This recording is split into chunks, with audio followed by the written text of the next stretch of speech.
We good? Yeah. Hi, good morning. My name's Charlie Thorpe. I'm the police chief here in Venice. I've got some police staff with me from investigations. I've got the airport director, Mark Servacio, assistant city manager, James Clinch, city manager, Ed LaValle, fire chief, Frank Giddens. Lorraine is with us also, our PIO. You're familiar with her. Just wanted to give you a press briefing update for where we are at this point, 11 o'clock on Monday. Yes, we are investigating a aircraft crash that occurred Saturday night. The aircraft is a Piper Cherokee. It was rented out of St. Petersburg Saturday afternoon, flew to Venice. It appears that the occupants of that plane were all family. We have, as you are aware, recovered a female 2.5 miles out yesterday morning, just after 10 a.m. Some recreational boaters, divers were out in that area, found her first.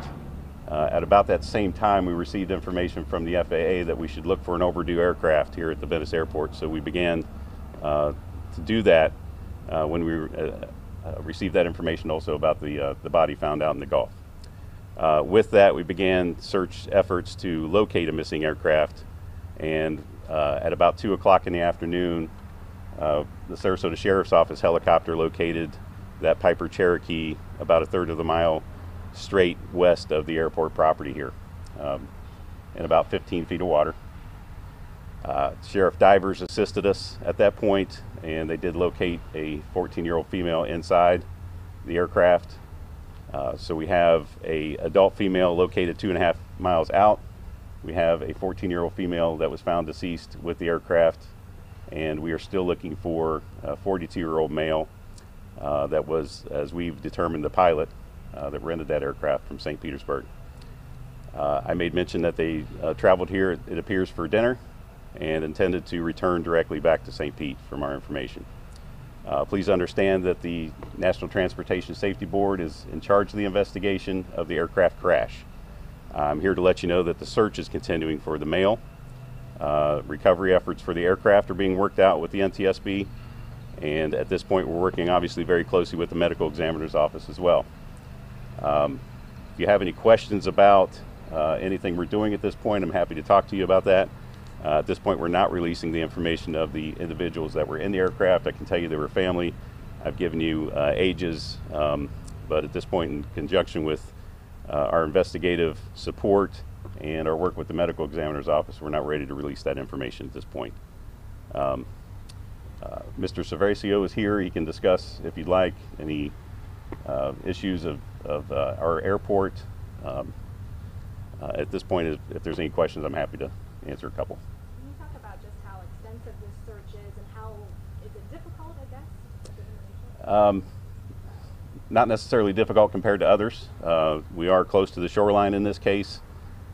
We do have at this point, I believe, 5 boats from various agencies, and I'll make mention of those agencies. I want to send out obviously a very good thank you to, or big thank you to, the Sarasota Sheriff's Office for their quick support with aircraft and boats and dive team. The Florida Wildlife Conservation Commission was here as well. We work out of a joint marine operations building here in Venice, which entails the Venice Police Department, Sarasota Sheriff's Office, FWC. We were joined also by the Venice Fire Department. The Sarasota Police Department was here yesterday, and they're here again today. There's special camera equipment and sonar that needs to be used at this point, and that was used yesterday. Of course, the aircraft assistance from the Coast Guard and the boat assistance from the Coast Guard was extensive yesterday. Their search patterns are based off of a lot of variables. As you can tell, the weather's not too bad, so we're able to stay reasonably close to this area with our searches at this point. But we haven't turned up that male at this point, so we're still working on it extensively, and that'll be continuing throughout the day, obviously. Was there a Mayday call? No. And I really can't go too much more into that aspect of that. That would be investigative beyond that. Can you talk about his pilot history? I cannot. So anything related to the aircraft, the pilot, at this point I cannot. That's going to be NTSB, and I can refer you to them. Obviously, with the airport so close to the Gulf, how common is it to see planes crash into? Not common, and have Mr. Cervasio advance or give you some additional information on that as well, but not common. Can you talk about the conditions at the time that is suspected that the plane crashed? Do you even have that? I would leave that to NTSB, and you can look back for information as far as Venice on Saturday evening. It was a nice evening, and we were working with the boat parade at that time. What is the search area now for the mail?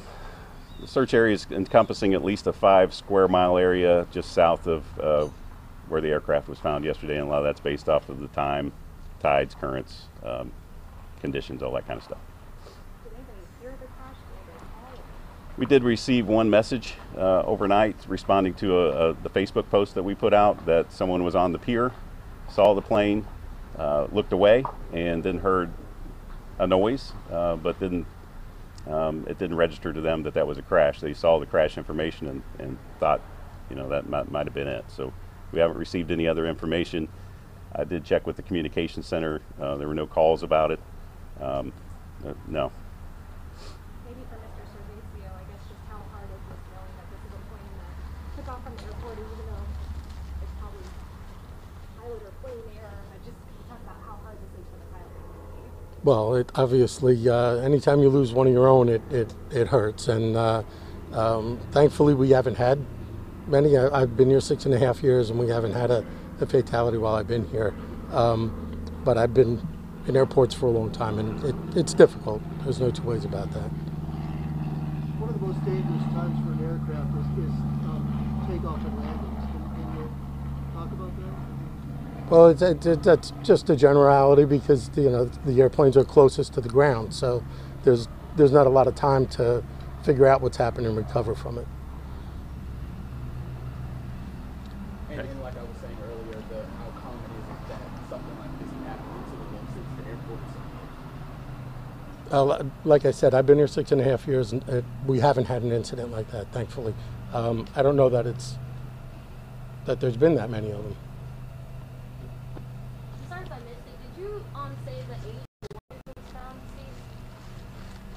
deceased? 43. And that's all I have for now. Thanks, everybody.